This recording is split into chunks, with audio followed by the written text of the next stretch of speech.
إن الحمد لله والصلاة والسلام على رسول الله وعلى آله وأصحابه ومن والاه أشهد أن لا إله إلا الله وحده لا شريك له وأشهد أن محمدا عبده ورسوله صلى الله عليه وعلى آله وأصحابه ومن تبعهم بإحسان إلى يوم الدين ثم أما بعد.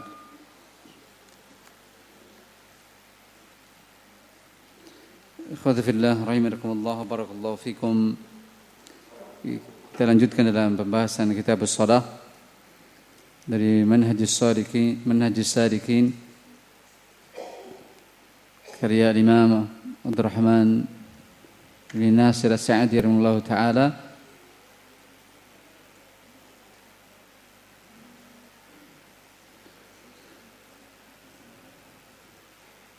Dan sebelumnya mungkin salah ucap, yaitu dalam hadis Abi Bakrah, bukan Basrah, tapi Bakrah. Hadis Abi Bakrah. Kita ulang, wa yudraku qala rahimahullah ta'ala wa yudraku waqtu salati bi idraki rak'atin.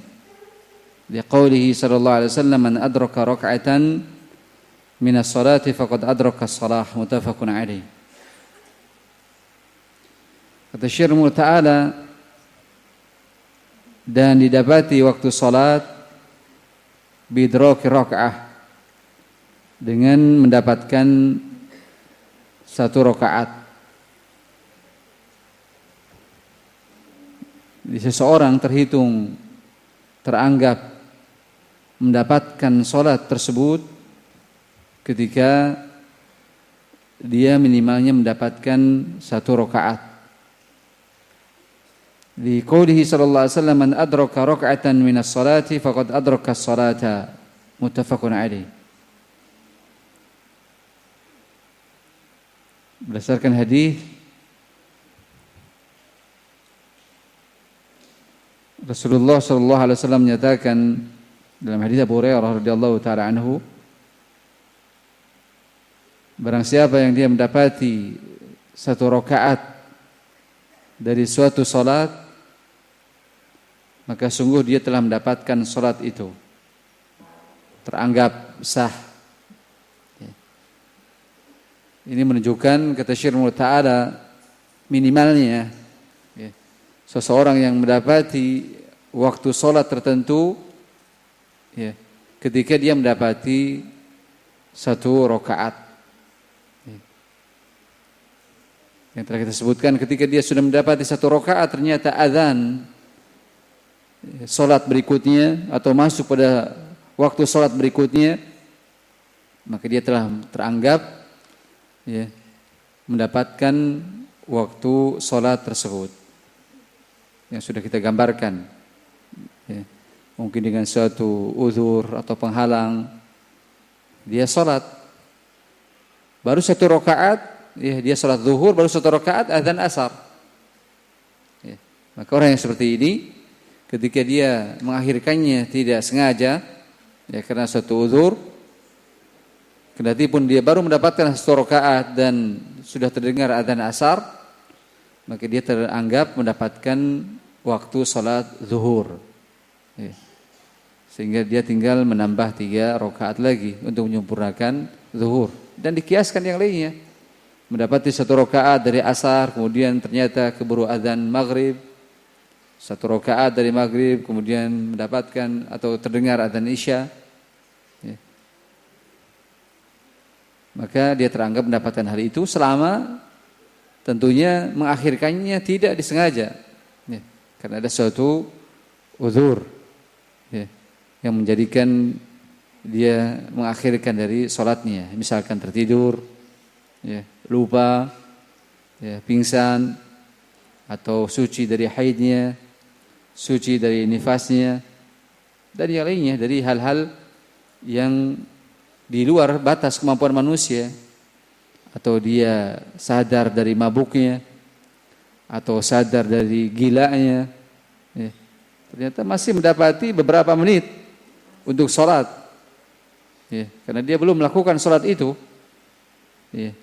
Selepas satu rakaat ternyata azan waktu sholat berikutnya, maka dia mendapatkan sholat sebelumnya, kendati pun sudah azan sholat setelahnya.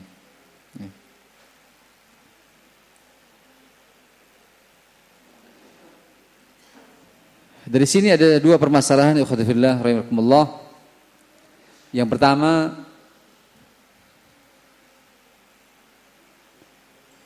teranggapnya seseorang mendapatkan satu rakaat dengan apa? Teranggapnya seseorang mendapatkan satu rakaat itu dengan apa? Itu permasalahan pertama. Yang permasalahan pertama ini ada dua pendapat di kalangan ahlul ilmi.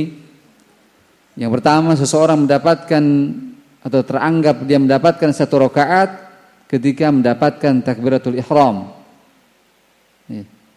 bersama imam. Mendapatkan takbiratul ihram bersama imam. Kalau dia mendapatkan takbiratul ihram bersama imam, artinya imam masih berdiri dan dia masih sempat takbiratul ihram, maka mendapatkan satu rakaat.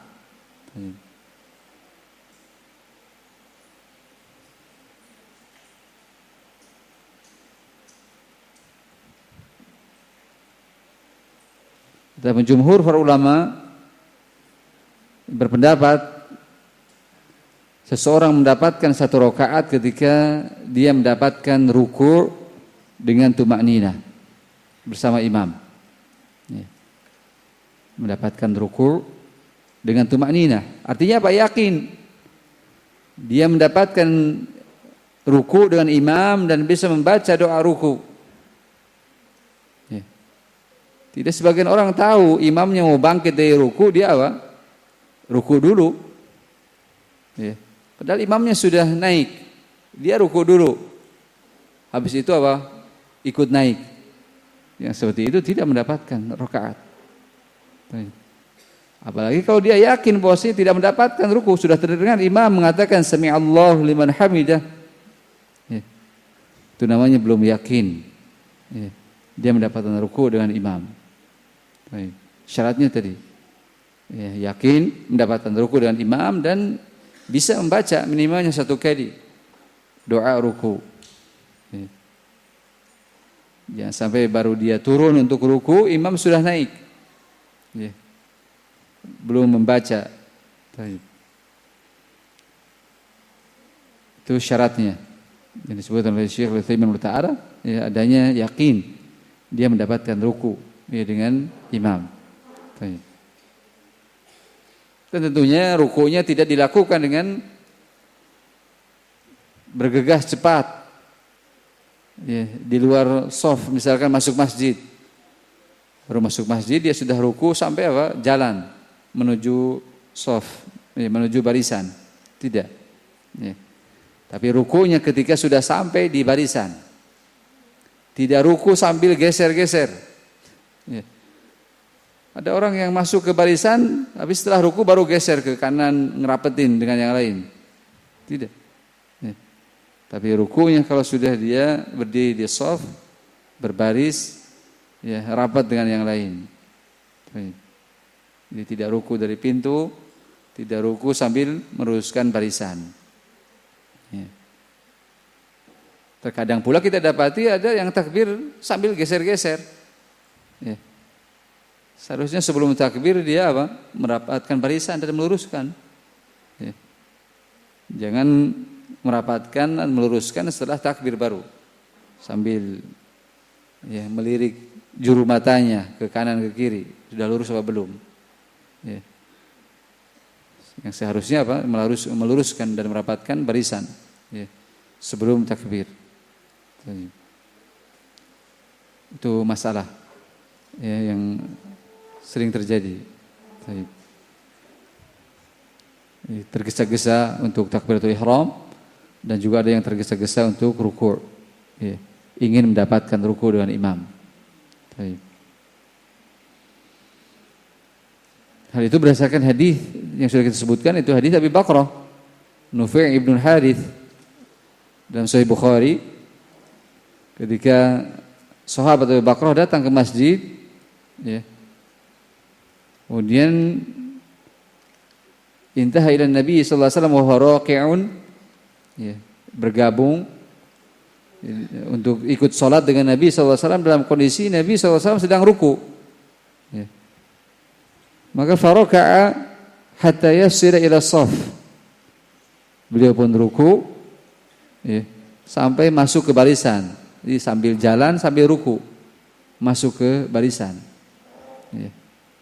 Dzakara dzalika ila Nabi sallallahu alaihi wasallam, kemudian disebutkan kepada Nabi sallallahu alaihi wasallam, dilaporkan perbuatannya itu. Kata Nabi sallallahu alaihi wasallam, ihris tazadakallahu hirsan wa la ta'ud. Semoga Allah SWT ya, menambahkan kesemangatan kepadamu. Ya, artinya semangat untuk sholat. Ya, jadi awal bersama imam. Baik. Kemudian wala ta'ud, jangan kamu ulang lagi yang seperti itu. Ya. Salatnya sah. Ya. Tapi jangan diulang kata Nabi. Ya. Menunjukkan apa? Tercelaknya ruku sebelum masuk barisan. Kata Syekh bin Baz rahimahullah, di sini menunjukkan tercelaknya ruku sebelum seseorang masuk barisan. Ya. Tapi salatnya tadi teranggap sah karena ingin mendapatkan ruku dengan Nabi sallallahu alaihi wasallam. Baik. Sehingga hadis ini kata jumhur para ulama sebagai aqwa dalilin, ya, dalil yang paling kuat yang menunjukkan makmum ketika mendapati yakin ruku dengan imam maka dia mendapatkan 1 rakaat. Dari sisi mana menunjukkan kuatnya mendapatkan 1 rakaat? Karena Nabi SAW la ya'mur bi'adatiha. Nabi SAW tidak memerintahkan untuk mengulang. Kalau seandainya mendapati ruku dengan imam itu tidak teranggap rakaat, Nabi SAW akan memerintahkan nambah 1 rakaat atau apa, ngulang salatnya. Tapi dalam riwayat ini tidak ada ya, potongan yang Nabi SAW memerintahkan Abu Bakar untuk mengulang atau nambah. Ya. Sehingga dari sini menunjukkan ya, sebagai nas yang kuat yang menunjukkan ruku mendapati 1 rakaat. Ya, tidak terhitung dari mendapati takbiratul ihram saja. Bisa difahami? Itu seseorang teranggap mendapatkan 1 rakaat ketika mendapati ruku dengan imam dengan yakin.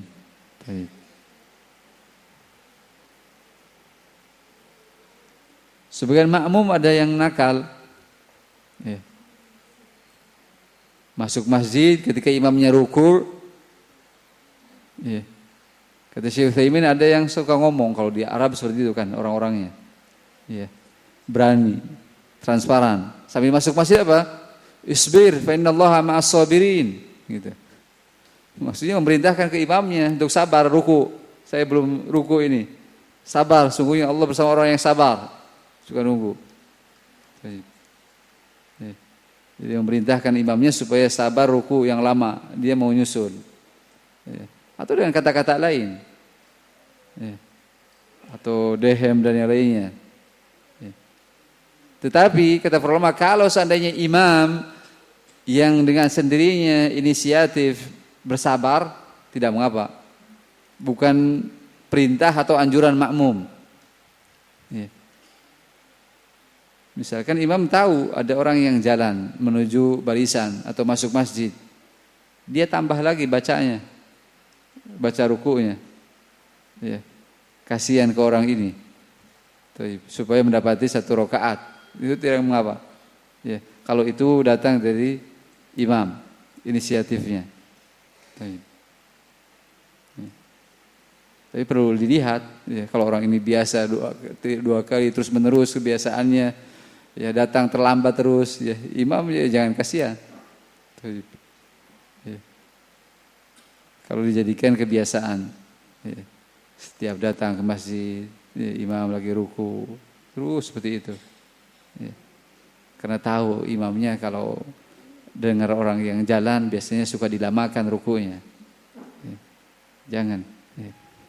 Makanya tadi Rasulullah wasiatkan kepada Bakrah, ihris atau zadakallahu hirsan wala ta'ud. Perbuatanmu itu yang jangan diulang. Ya. artinya perbuatan lambat, ya. Datang dan juga masuk dalam kondisi ruku, ya, itu yang jangan diulang. Jadi semangat datang di awal waktu, ya. Jauh seperti dahulu Sa'id ibn Musayyab, ya, atau Sa'id ibn Musayyib, ya, seorang tabi'in yang para ulama menyebutkan sebagai afdalut tabi'in, ya, atau sadatut tabi'in, pemimpinnya para tabi'in. Ya, beliau mengumpulkan tentang dirinya, ya. Mengumpulkan tentang dirinya bukan berarti sombong, tidak, ya. Kata beliau, ya, tidaklah azan dikumandangkan, ya, selama kurang lebih 20 atau 30 tahun, melainkan beliau sudah ada di masjid. Ya. Tidaklah azan dikumandangkan selama 30 tahun, melainkan beliau sudah ada di masjid. Ya. Athar tabi'in ini menunjukkan bahwasanya beliau semangat untuk apa? Mendatangi jamaah. Ya. Bahkan tadi ketika adzan berkumandang beliau sudah ada standby siap di masjid. Bukan belum qomat ini. Kalau kita kan sudah terukur. Ya. Biasanya dari adzan 10 menit atau 15 menit, ya, sudah terukur. Ya. Dengan kebiasaan itu. Jadi nanti datangnya kira-kira ya 9 menit atau 8 menit. Yang segitu pun bagus. Ya, dia ingin menghidupkan sholat sunnah di rumah. Bagus. Ya. Al-muhim setelah sholat sunnah segera. Ya. Karena di situ nanti ada 2 permasalahan. Ya. Yaitu di antara kita mengejar shaf pertama yang itu afdal, atau sholat sunnah di rumah. Terbayang? Ya. Ya, sering ditanyakan kepada para ulama, kalau kita sholat sunnah di rumah tidak akan mendapatkan shaf pertama. Ya. Sementara sholat sunnah di rumah afdal. Ya. Shaf pertama juga afdal.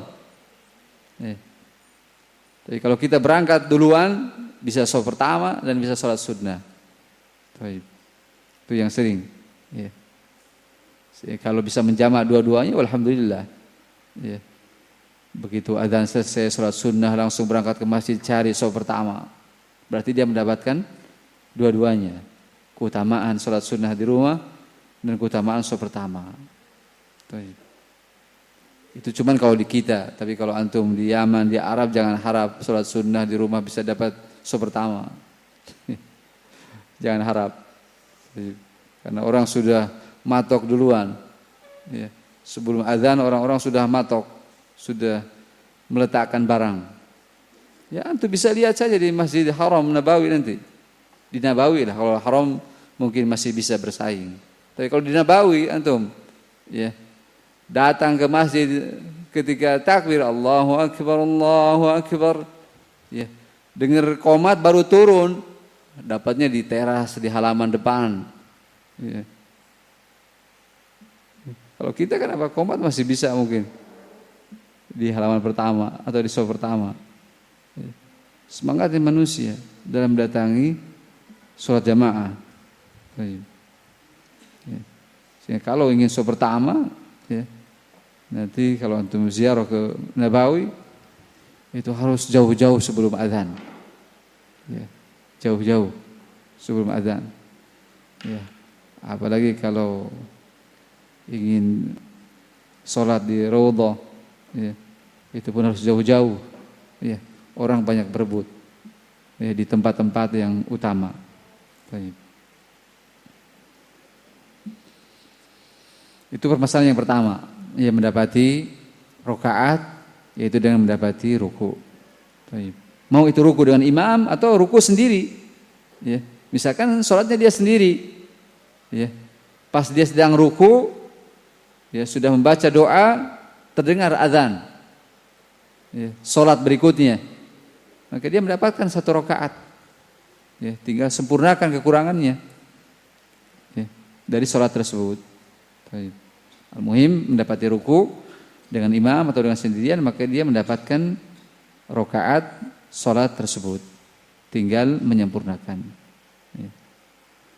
Permasalahan yang kedua, dengan apakah seseorang mendapatkan jamaah?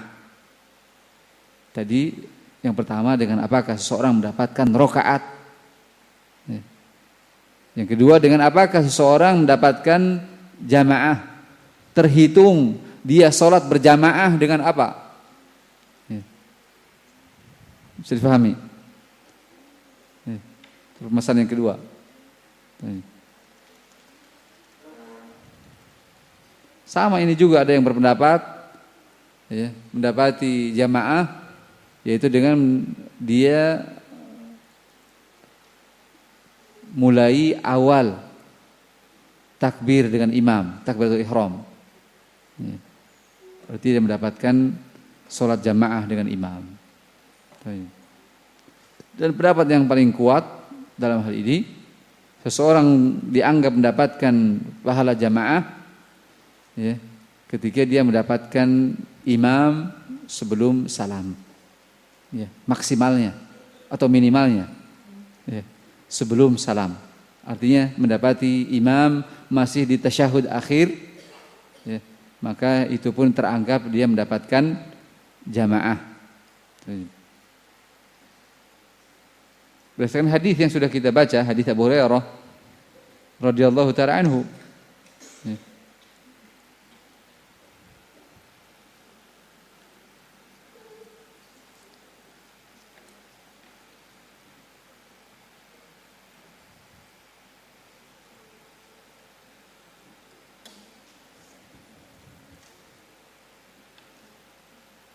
Itu idza adraktum fasallu wa idza fatakum faatimmu. Apabila kalian dapati dari imam, maka ikuti ya, gerakan yang dilakukan oleh imam itu. Dalam kondisi apa imam itu, ikuti. Wa ma fatakum faatimmu, dan yang luputnya kalian sempurnakan ya. Yang luputnya, yang kurangnya maka disempurnakan. Itu menunjukkan teranggapnya ya, dia mendapati jamaah ya, selama imamnya belum salam ya. Tapi kalau datang ke masjid sudah salam imamnya ya, dia tidak mendapati jamaah ya, kecuali dia ya berjamaah lagi dengan jamaah yang kedua ya. Misalkan ada yang sholat yang sama-sama tertinggal ya. Kedatipun tentunya ya nilainya berbeda antara jamaah ya dengan imam dengan jamaah yang kedua dan yang seterusnya. 3, 4 dan yang seterusnya. Jikalau datang ya makmum-makmum susulan.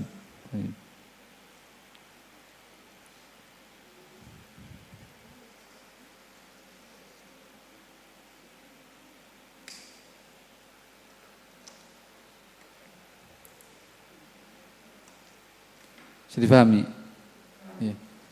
Dengan apa mendapatkan rakaat dan dengan apa mendapatkan jamaah. Yang berikutnya, wala yahillu ta'khiruha, dan tidak boleh untuk mengakhirkan salat atau ta'khiru ba'daha an waqtiha li udhrin, atau mengakhirkan sebagiannya dari waktunya karena satu udzur atau ghairiha, atau karena perkara yang lain ya. Jangan mengakhirkan satu salat atau mengakhirkan salat yang satu dengan salat yang lain, karena sudah kita lewati di An-Nisa ayat yang ke-103, inna salata kanat 'alal mu'minina kitaban mawquta ya, telah ditetapkan waktu-waktunya salat tersebut.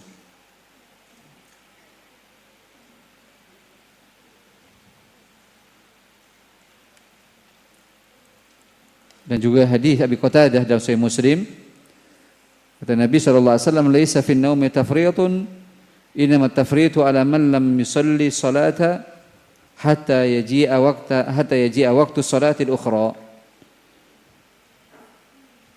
Tidaklah seseorang yang tertidur itu dianggap tafriyat ya, dianggap meremehkan, mengentengkan salat. Jadi orang yang tertidur dari suatu salat ya, tidak bangun, tertidur, ya. Namanya tertidur itu di luar jangkauan manusia. Ya. Beda memang kalau dia sudah dibangunkan sebenarnya, ya. Sudah alarm sebenarnya, cuman dia pencet lagi, ya. Itu namanya bukan tertidur, ya. Atau sudah dibangunkan oleh suaminya atau oleh istrinya, tapi dia tidur lagi, itu bukan tertidur, ya. Tapi yang namanya tertidur, ya tentunya dengan sendirinya dan tidak ada faktor lain atau orang lain yang membangunkannya, ya. Sehingga kalau dia memang benar-benar tertidur, maka laisa minat tafrid, tidak teranggap meremehkan salat kendati pun lewat satu salat, ya. Atau berakhir satu salat, bangun-bangun sudah selesai salat itu, ya. Mau masuk salat berikutnya, ya. Kalau dengan faktor tadi ketiduran, ya, maka bukan teranggap meremehkan salat, bukan menganggap mengentengkan salat. Innamat tafriyatu, tapi yang dianggap seseorang meremehkan atau mengentengkan salat yaitu ala man lam yusalli salata, bagi orang yang dia belum melakukan suatu salat hatta yaji'a waktu salatil ukhra, sampai datangnya waktu salat berikutnya. Dia belum melakukan salat itu, tapi dia apa? Tafrid, nanti-nanti. Ya. Tahu masih lama, ya. Tidur lagi umpamanya. Ya. Akhirnya sampai masuk waktu salat berikutnya, maka ini dianggap orang yang mengentengkan salat. Disebutkan oleh Syekhul Islam Ibnu Taimiyah yang dinukil dalam Majmu' Fatawa, kata beliau, ittafaqal muslimun ala annahu la yajuzu ta'khiru salatin nahari ila al-lail wa ta'khiru salatil laili ila an-nahar la li musafirin wala li maridin wala ghairihima. Kata Syekhul Islam Ibnu Taimiyah rahimahullah, sepakat kaum muslimin, tentunya orang-orang yang dijadikan kesepakatannya teranggap dari kalangan para ulama, ya. Bukan kaum muslimin biasa, ya. Bahwasanya tidak boleh untuk mengakhirkan salat malam sampai tidak boleh mengakhirkan salat siang sampai masuk ke malam hari, ya. Misalkan mengakhirkan asar, ya, sampai masuk ke maghrib, ya, atau ke isya, ya. Demikian pula mengakhirkan salat malam sampai ke siang, ya, isya umpamanya, ya, sampai subuh atau setelah subuh, jangan. La li musafirin, tidak boleh untuk orang yang musafir, ya. Kendati pun dia musafir, ya. Jangan dia lakukan zuhur dan asar di waktu maghrib dan isya, karena sholat malam, ya, sholat siang dilakukan pada siang hari, sholat malam dilakukan pada malam hari, ya. Jangan ditarik kepada berikutnya. Wala li maridin, tidak boleh pula bagi orang yang sakit, ya. Wala li ghairihima, dan juga bagi yang selainnya. Al-muhim, ya, seandainya dia menjamak, melakukan, ya, waktu sholat siang di siang hari, waktu sholat malam dia jamak di malam hari. Itu hukum asalnya, ya. Illa, kecuali idza akharaha liyajma'aha ma ghairiha, ya. Menunjukkan bahwasanya hukum asal dilakukan pada waktu-waktunya, ya. Tidak boleh diakhirkan. Itu hukum asal. Setiap salat dilakukan pada waktu-waktu yang telah ditetapkan. Hadis yang telah kita baca, ya, hadis Jibril ketika mengajari waktu-waktu salat kepada Nabi kita Muhammad SAW. Kecuali ini, apabila dia mengakhirkannya dengan tujuan untuk menjamaknya, ya, mengakhirkannya dengan tujuan untuk menjamaknya dengan sholat yang lain. Misalkan dia mengakhirkan zuhur, kenapa? Karena dia hendak menjamak dengan isya, ya. Dia mengakhirkan maghrib karena dia berniat untuk menjamak dengan isya, tidak mengapa yang seperti itu. Kalau dia mengakhirkannya dengan tujuan untuk menggabungkan dengan sholat berikutnya, menjamak, maka hal itu tidak mengapa. Fa innahu yajuzu, maka yang seperti itu boleh li udhrin, karena ada uzur. Apa uzurnya? boleh mengakhirkan dalam rangka menjamaknya di antara udhurnya yaitu min safarin, karena safar. Ya. Melakukan perjalanan yang dengan perjalanan tersebut sudah terkategorikan safar. Ya.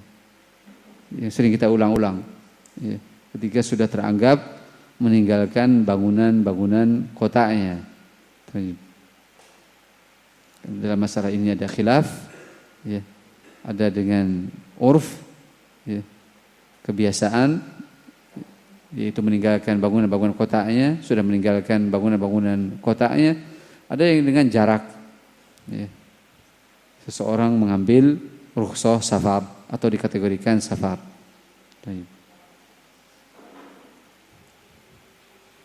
Kalau dengan jarak berselisih para ulama. Ya. Ada yang berpendapat 30-an lebih, ya hampir 40 kilo. Ada yang berpendapat 70 kilo dan ada yang berpendapat 82 lebih kilo. Al-muhim ya dengan jarak terjadi di situ perselisihan. Ya.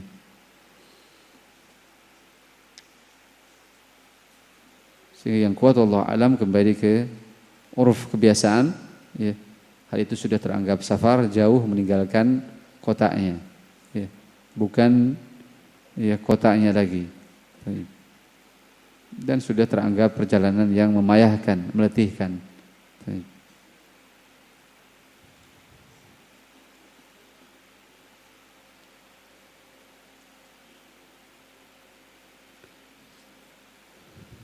Hal itu berdasarkan hadis Anas bin Malik di antaranya yang dikeluarkan oleh Imam Bukhari dan Muslim. Beliau mengisahkan karena Nabi sallallahu alaihi wasallam idza irtahala qabla an tazigha syamsu. Nyatalah Nabi sallallahu alaihi wasallam apabila beliau hendak rihlah, ya, hendak safar, hendak melakukan perjalanan jauh sebelum matahari tergelincir, ya. Jadi Nabi sallallahu alaihi wasallam hendak safar sebelum matahari tergelincir. Berarti sebelum zuhur. Ya. Maka akhara adh-dhuhra ila waqtil asri thumma yajma'a bainahuma, ya. Atau thumma yajma'u bainahuma, beliau mengakhirkan zuhur ke waktu asar kemudian menjamak keduanya. Itu adab, ya. Ketika kita hendak safar sebelum zuhur, ya. Maka adabnya apa? Jamak apa?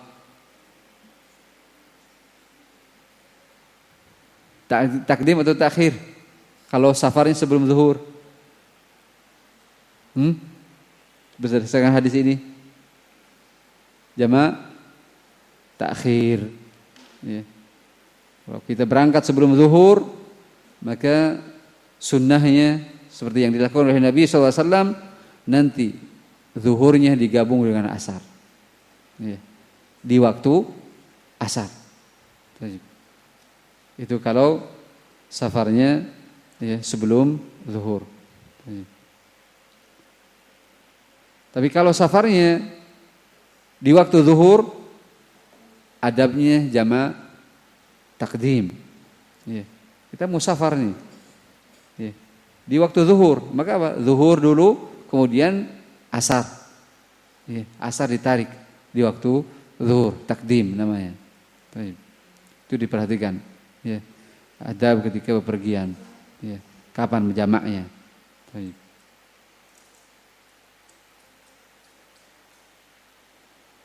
Kalau kita kan apa? Berangkat sebelum zuhur. Zuhurnya di mana? Zuhurnya nanti di Cikampek, di rest area, ya, dengan asar di waktu zuhur. Ya. Seharusnya kalau melihat adab Nabi SAW, zuhurnya nanti di waktu asar, ya. Bukan zuhur di pertengahan jalan, ya. Tapi nanti ketika masuk asar. Bisa difahami, ya. Itu kalau tadi kita berangkat di sini umpamanya setengah 12, tanggung nih harus berangkat sekarang, karena kalau nggak berangkat sekarang nggak kejar waktunya, berangkat dia setengah 12, ya. Nanti ketika di tol Cipali jam 1, Dia tidak mampir zuhur dengan asar, tidak. Ya. Ketika melihat adab Nabi di sini dalam hadis Anas, tapi nanti dia sholat zuhurnya ketika masuk asar. Ya. Dijama dengan asar.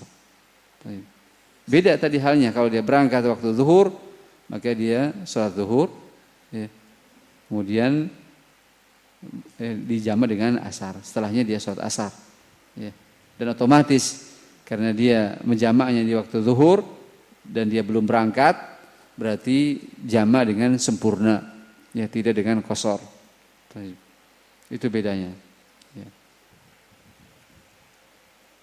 Jadi bukan pengen enteng, ya, supaya enteng kita berangkat 11:30, biar nanti jama qasar 22 di tol. Itu namanya pengen enteng, ya. Karena nggak mau menjama dengan sempurna di awal zuhur. Ya, bukan seperti itu syariat, ikhwatifillah. Tapi melihat bagaimana adab-adab Nabi SAW. Hal itu telah tertulis, ya, dan terwariskan kepada kita, ya, dalam hadis Anas bin Malik, demikian pula dalam hadis Abdullah ibnu Umar radhiyallahu taala anhuma. Ya. Di situ disebutkan bagaimana kalau sebelum zuhur dan bagaimana kalau di waktu zuhur. Atau mengakhirkan suatu sholat kepada sholat yang berikutnya dengan tujuan untuk menggabungkannya, menjamaknya karena hujan, boleh, ya. Karena hujan pun boleh. Ya. Karena hujan termasuk dari uzur, ya, seseorang untuk menjamak sholat, ya. Uzur untuk menjamak sholat berdasarkan hadis Abdullah bin Abbas radhiyallahu taala anhuma dalam sahih Muslim. Ya. Abdullah bin Abbas radhiyallahu taala anhuma menyebutkan bahwasanya kana Nabi sallallahu alaihi wasallam jama'a baina adh-dhuhri wal 'ashri wal maghribi wal isya min ghairi khaufin wala matarin. Ya. Dahulu Nabi sallallahu alaihi wasallam pernah menjama' antara zuhur dengan asar, antara maghrib dengan isya. Itu semua dilakukan apa? Di Madinah tanpa ada rasa takut. Artinya bukan dalam masa-masa ketakutan, perang dan yang lainnya. Masa-masa aman, biasa. Ya. Dan juga wala matarin, bukan tanpa hujan. Dari sini kata Syekh Al-Albani rahimahullah ta'ala dalam kitabnya Al-Irwa, yush'iru anna al-jam'a lil matari kana ma'rufan fi ahdihi sallallahu alaihi wasallam. Walau lam yakun kadzalik lamma kana thammata fa'idatun min nafyi al-matari kasababi mubarririn al-jam'i fata'ammal. Kata Syekh Albani, perhatikan. Hadis ini mengesankan kepada kita bahwasanya menjamak karena hujan itu ma'ruf di zaman Nabi sallallahu alaihi wasallam. Dari mana ma'rufnya? Tadi karena Nabi sallallahu alaihi wasallam menjamak tanpa ada ketakutan, tanpa ada hujan. Berarti ketika ada hujan dijamak, mafhumnya. Ya. Mafhumnya. Ya. Tanpa ada hujan dan takut pun dijamak, apalagi ketika ada takut, ya, ancaman, bahaya, atau ada hujan. Itu mafhum dari hadis ini kata Syekh Al-Albani rahimahullah ta'ala. Dan hadis-hadis yang lain. Ya. Karena itu pun ada khilaf. Kalau Syekh Muqbil rahimahullah ta'ala berpendapat jamaknya Rasulullah SAW di waktu hujan itu hadis-hadisnya menurut Syekh Muqbil, ya, mursal. Ya. Sehingga kalau Syekh Muqbil tidak berpendapat menjamak di waktu hujan. Tapi Syekh Al-Albani, ya, beristinbat dari hadis Ibnu Abbas dalam Sahih Muslim ini menunjukkan, ya, kalau tanpa takut dan hujan saja Nabi pernah menjamak, apalagi kalau ada waktu genting takut dan di situ ada hujan. Sehingga hujan sebagai satu faktor yang membolehkan untuk seseorang menjamak. Ya. Artinya kalau seandainya ingin menjamak di waktu hujan tidak mengapa menjamak. Tapi kalau seandainya tidak pun tidak mengapa. Ya. Dan kalau sudah menjamak, ya, ternyata ada jamaah yang lain belum menjamak, ya, dia pengen isya, ya isya dengan jamaah yang lain yang belum isya. Seandainya maghrib dan isya sudah dijamak. Demikian pula zuhur dengan asar. Seandainya ada jamaah yang lain belum jamak umpamanya, maka dia melakukan dengan yang lain. Baik. Au maradin, atau boleh mengakhirkan satu salat digabungkan dengan salat yang lain karena sakit. Menunjukkan bahwasanya sakit pun termasuk uzur, ya, untuk mengakhirkan waktu salat. Au nahwiha, atau yang lainnya. Insyaallah hadisnya akan kita baca nanti, yang menunjukkan bahwasanya sakit termasuk dari uzur. Seseorang boleh mengakhirkan satu salat menggabungkan dengan salat yang lain dengan tujuan untuk menjamak. Cuman bedanya dengan safar, kalau safar itu uzur yang membolehkan seseorang untuk menjamak dan mengqashar. Ya, tetapi kalau hujan dan sakit, uzur seseorang yang boleh menjamak salat saja, bukan mengqashar salat. Ya. Itu bedanya. Bisa difahami? Safar sebagai uzur seseorang yang dengannya boleh menjamak dan mengqashar. Kalau sudah jarak safar, tapi ingat ya, tapi kalau belum safar ya antum mau safar, tapi masih di sini, dikatakan safar enggak? Belum. Ya. Sehingga apa? Tidak ada rukhsah safar bagi antum. Ya. Oleh karenanya tidak dikosor, tapi dengan jamak sempurna karena belum dikatakan safar. Ya. Sesuatu yang belum dikatakan safar maka masih memakai hukum mukim. Di rukhsahnya kalau sudah sampai pada ketentuan safar baru mengambil rukhsah safar. Jangan sampai saya mau pulang ke Jawa nih, buka dulu, mau safar. Ya, tidak, ya. Belum teranggap rukhsah safar, bukanya nanti kalau sudah di Cipali, ya. Sudah teranggap safar. Jadi tidak buka dari rumah.